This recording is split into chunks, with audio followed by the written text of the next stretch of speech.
बिस्मिल्लाहिर्रहमानिर्रहीम। अस्सलाम वालेकुम। मैं मुदस्सिर शाही एडवोकेट और आप देख रहे हैं लीगल इश्यूज़।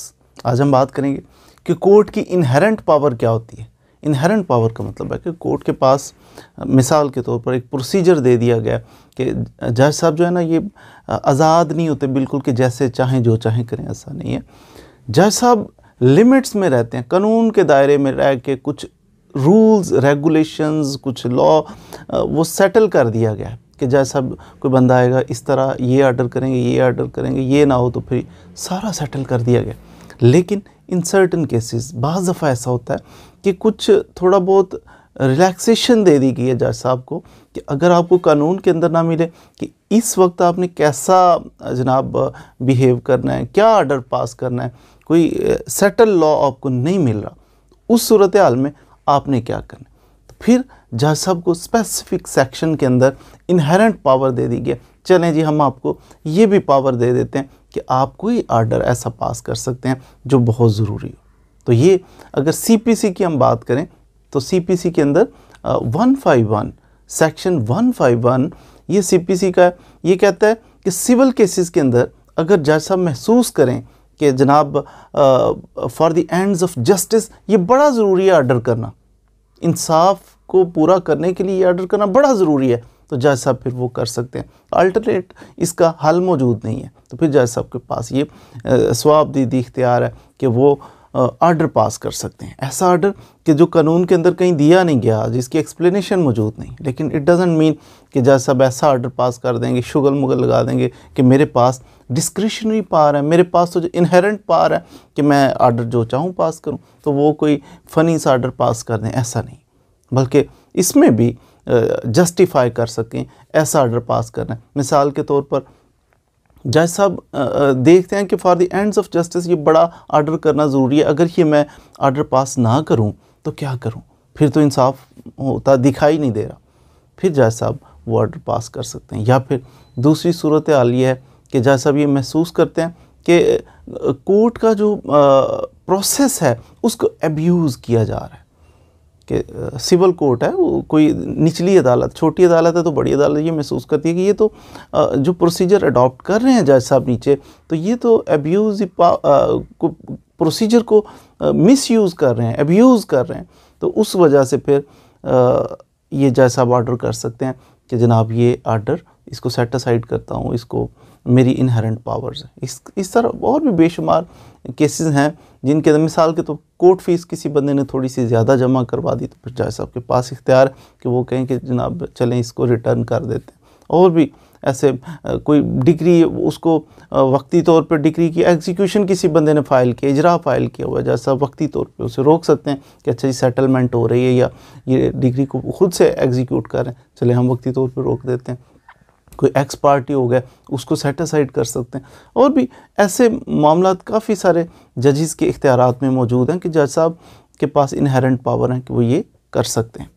अब ये था सिविल केसेस के अंदर 151 सीपीसी ये सारे जजेस को इख्तियार देता है। जो भी सिविल केस सुन रहा हो, वो अपील सुन रहा हो, वो जनाब ट्रायल सुन रहा हो, तो उनके पास ये इख्तियार होता है, इनहेरेंट पावर्स होती हैं कि वो कुछ ना कुछ इसके अंदर मिसाल अगर कोई वकील साहब है वो मिसबिहेव कर रहे हैं, किसी पार्टी को थ्रेट कर रहे हैं, तो कोर्ट के पास इनहेरेंट पावर है कि वकील साहब को भी मना कर सकते हैं, ऑर्डर कर सकते हैं कि आप विटनेस जो हैं, जो गवाह हैं, इनको आप थ्रेट ना करें।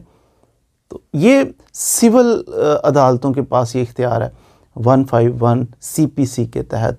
वो सिविल कोर्ट हो, वो एडिशनल डिस्ट्रिक्ट जज की कोर्ट हो, वो जनाब हाई कोर्ट हो, सुप्रीम कोर्ट, सिविल केस सुन रहे हैं तो उनके पास 151 इसके तहत ये इनहेरेंट पावर है कि जब सेटल लॉ कोई रूल्स रेगुलेशंस आपको नहीं मिल रहे तो फिर आपके पास पावर है कि आप ऑर्डर पास फिर भी कर सकते हैं अगर आप समझते हैं कि कानून के तकाजे पूरे करने के लिए ये ऑर्डर करना बहुत ज़रूरी है।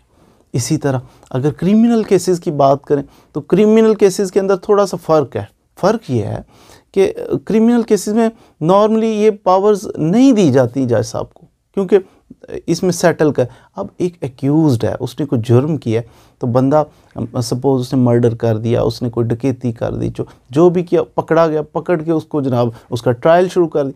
अब जो बंदा कस्टडी के अंदर है तो इसको सज़ा देंगे ना, हम पकड़ेंगे इसे, पकड़ के इसको सज़ा दे देंगे। अब इसके लिए कोई इतना टेक्निकल काम नहीं है एविडेंस लेके आओ जी। एविडेंस अगर मिली है तो बंदा तो ऑलरेडी हमारे हाथ में, इसको पकड़ के हमने तो एग्जीक्यूट करना है, इसको सज़ा देनी। तो लेकिन दूसरी साइड पे देखें सिविल केसेस, तो उधर टेक्निकल मामलात है, लेने देने के मामलात। अच्छा जी, अब तो नए सिलसिला आ गया, सोशल मीडिया का प्लेटफॉर्म आ गया इसके ऊपर।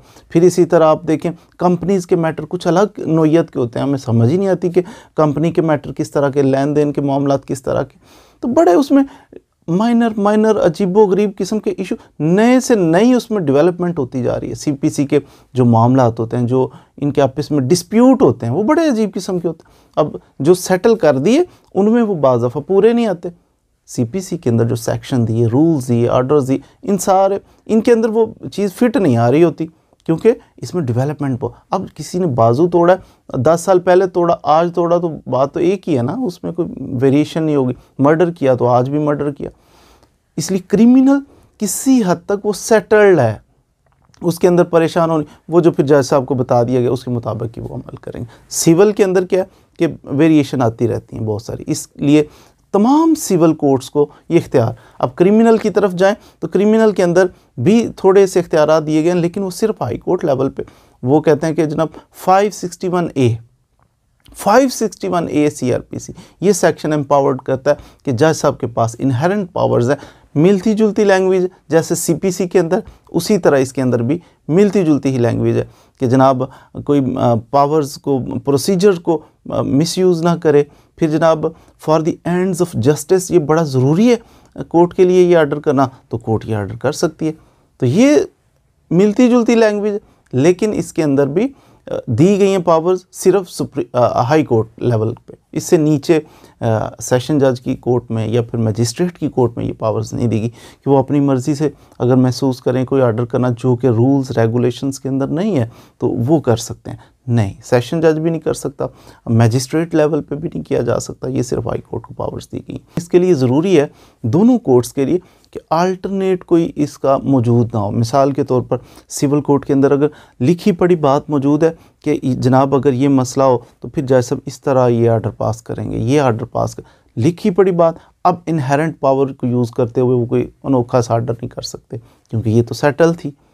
इसी तरह क्रिमिनल अगर हम केसेस की बात करें, हाई कोर्ट के पास इनहेरेंट पावर्स हैं, लेकिन अगर सेटल कोई चीज़ मौजूद है कि अपील के अंदर ये करेंगे, तो फिर ऐसा नहीं है कि वो कहें अच्छा जी इनहेरेंट पावर को यूज़, मेरे पास तो बहुत वसी तर पावर्स हैं, अनलिमिटेड पावर्स हैं, ऐसा नहीं है। जब सेटल कोई चीज़ मौजूद है फिर नहीं, जब अल्टरनेट मौजूद ना हो फिर इनके पास वाइड पावर, बहुत सारी पावर्स हैं जज साहब के पास कि ये कोई ऑर्डर पास कर सकते हैं for the ends of justice, इंसाफ बरोकार लाने के लिए। उम्मीद है आपने आज जजेस की इनहेरेंट पावर भी कुछ होती है उसके बारे में कुछ ना कुछ मालूमात हासिल कर ली होंगी। मज़ीद वीडियोज़ के लिए हमारे साथ रहिए। Thank you very much.